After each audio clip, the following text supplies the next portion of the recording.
Hi, gandang gabi po. Welcome to my vlog, Tarsky TV po. Dito po ako sa sa bilihan ng mga ng mga inihaw po. Meron po sila dito lumpiang Shanghai. Meron din po silang hotdog. Yan, meron din po silang puset na nagkakahalagang 150. Meron din silang isaw, yung nasa 10 piso isa.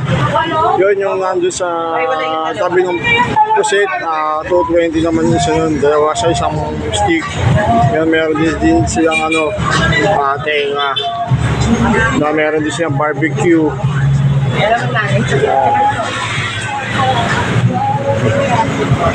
Meron din silang hotdog dito. Yan. Meron din silang bangus, tute ng isa.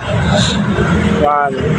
Yan po yung kanilang ihawan po ng mga barbecue.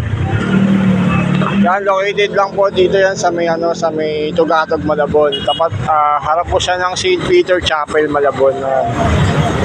Kung manggagaling po kayo ng City Hall, diretso lang po kayo papuntang Tugatog.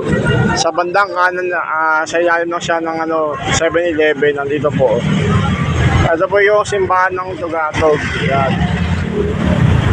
Ito po yung pinaka-landmark niya, yung simbahan ng simbahan po ng Tugatog. Yan. Ito gabi-gabi po dito, araw-araw po may tinda po silang mga inihaw, kaya pinipilahan po talaga ito ng mga tao dito. Yan, mga bumibili rito, yung mga rider, mga naka-e-bike. Yan. Yan, ganyan po kadaming tao po dito, yan, sa bilihan po ng bilihan po ng inihaw.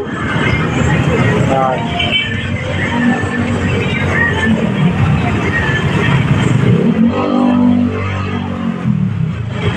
Yan.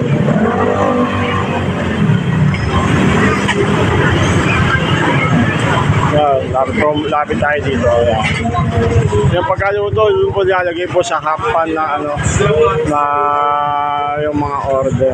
Ayan.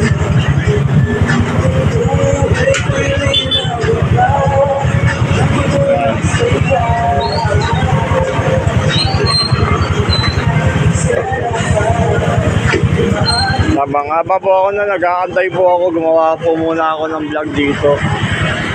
Kasi nautusan din po ako ng kapatid ko bumili ng inihaw na puset.